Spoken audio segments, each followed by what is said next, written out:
Donc il est arrivé le 2 mars, donc il est avec nous pour 3 semaines. Le vernissage aura lieu donc le 20 mars, vendredi 20 mars à 18 h au collège.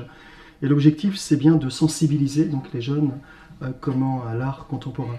Ça c'était au Brésil. Oui, à Sao Paulo. Vous êtes allé à la Coupe du Monde. Est-ce que vous avez été Non, après Coupe du Monde. Vous avez été à la Coupe du Monde? Non.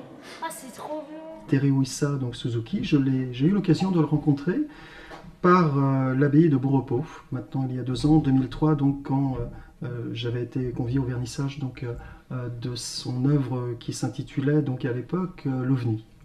Alors je m'appelle Estelle Salin, je travaille à l'abbaye de Bon Repos depuis maintenant 6 ans et j'y travaille comme guide et animatrice pédagogique. Nous organisons des résidences artistiques en milieu scolaire.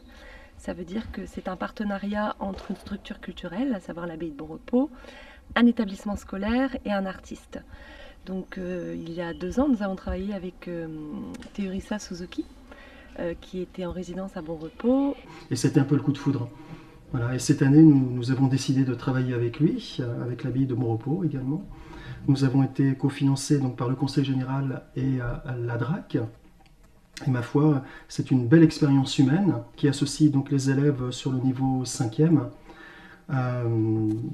Et on en a profité même pour aller un petit peu plus loin, puisque nous avons la chance de découvrir une culture différente, la culture asiatique, la culture japonaise, et nous sommes partis sur une thématique tout au long de l'année scolaire, donc l'année scolaire 2014-2015, l'année du Japon, au collège Saint-Joseph de Mur de Bretagne.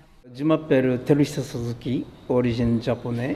J'habite depuis longtemps ici, la France. En principe, je travaille in situ pour contact avec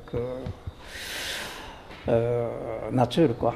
Donc souvent, j'utilise fonction de matière naturelle et puis souvent, je travaille fonction de lieu. Au début, j'ai présenté un petit croquis, utilisation avec arbre vivant et spectateur qui est accessible à l'intérieur pour voilà, avec fonction de sténopée, un peu façon d'imitation de bois. Tondable. Bras de tondable qui correspond voilà, sténopée, miroir, lumière qui passe.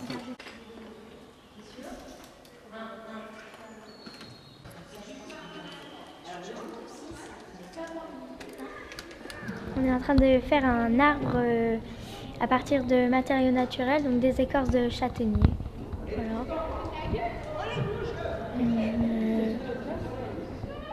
Et quand on entrera à l'intérieur, il y aura des sténopées. Quand on regardera dedans, on verra ce qui se passe à l'extérieur, mais à l'envers. En fait. Voilà. Il fera tout noir. On ramassait des écorces d'arbres, des écorces de châtaignier. Voilà. Plus parce que c'est plus souple en fait. Plus maniable, ça casse moins. C'est super. C'est intéressant aussi. Ouais. Pourquoi? Parce que travailler avec des écorces comme ça, on n'a pas l'habitude de faire. Et puis travailler avec un artiste reconnu mondialement, voilà, c'est. Enfin, tout le monde n'a pas la chance de faire ça. Voilà, là c'est une petite maquette, presque pareil. Ah, c'est presque pareil. C'est la maquette. Ouais. Ça va donner une image vraiment étrange, un peu floue, mais image toujours l'envers. C'est quelque chose, c'est beau quoi. Ce qui compte, c'est l'aventure humaine. Moi le premier, hein, je découvre donc l'artiste japonais avec toute la culture qu'il y a derrière, et c'est la rencontre de cette culture, la rencontre des élèves. Les élèves sont particulièrement investis et c'est vrai que c'est avec beaucoup de plaisir que je viens au collège voir les élèves et Teru travailler. D'abord, j'aime bien quelque chose de fabuleux, quelque chose de beau. Tout le monde est pareil. Donc voilà, on a besoin de quelque chose de beauté. Il faudra couper des petites choses. Ah bah oui, mais ça va être trop long. Ça doit être trop long. Bonjour, Bonjour. pouvez-vous vous présenter? Pardon? Pardon. Pouvez-vous vous présenter? Présenter de... Votre nom. Regarde. Là, on voit carrément toute la perche. Encore, faut reculer encore. Là, non, mais on voit tout.